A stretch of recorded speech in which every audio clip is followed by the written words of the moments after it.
Kamal Haasan cinema thug life കർണാടകയിൽ release ചെയ്തേക്കില്ല. ചിത്രം ഇനി കർണാടകയിൽ റിലീസ് ചെയ്താലും സാമ്പത്തിക നഷ്ടമുണ്ടാകുമെന്ന് വിതരണക്കാരായ VR ഫിലിംസ് അറിയിക്കുകയാണ്. KB ശ്രീധരൻ വിവരങ്ങളുമായി ചേരുകയാണ്. ശ്രീധരൻ, കമലിനെതിരായ പ്രതിഷേധം, സിനിമയ്ക്കെതിരായ പ്രതിഷേധം, ഇപ്പോൾ കോടതി ഒരു സെക്യൂരിറ്റി നൽകാമെന്നൊക്കെ പറഞ്ഞിരുന്നുവെങ്കിലും റിലീസ് ചെയ്യാൻ അണിയറക്കാർക്ക് ധൈര്യമില്ല എന്നാണോ?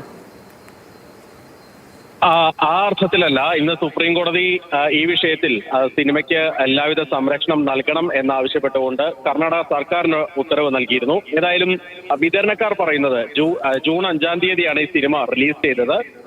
ഏതാണ്ട് 2 ആഴ്ച പിന്നിടുകയാണ്. അതുകൊണ്ട് തന്നെ ഇനി ചിത്രം കർണാടകയിൽ റിലീസ് ചെയ്തുകൊണ്ട് തങ്ങൾക്ക് സാമ്പത്തികമായി ലാഭമുണ്ടാവില്ല, പകരം നഷ്ടമുണ്ടാവും.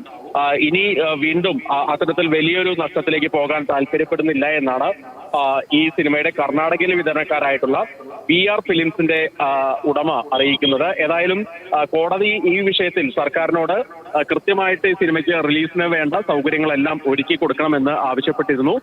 ഏതായാലും ഇക്കാര്യത്തിൽ ഇനി അടുത്ത നടപടി എന്താകും, നിർമ്മാതാക്കളുടെ ഭാഗത്തുനിന്നുള്ള അടുത്ത നടപടി എന്താകും എന്നുള്ളതാണ് ഇനി അറിയാനുള്ളത്. നിലവിലേതായാലും ഈ വിതരണക്കാരുടെ ഭാഗത്തു നിന്നുള്ള ഒരു പ്രതികരണമാണത്. ഈ സിനിമ റിലീസ് ചെയ്താൽ വലിയ നഷ്ടമുണ്ടാവും, അതുകൊണ്ട് തന്നെ അതിന് മുതിരുന്നില്ല എന്നുള്ളൊരു പ്രതികരണം വന്നിരിക്കുന്നത്.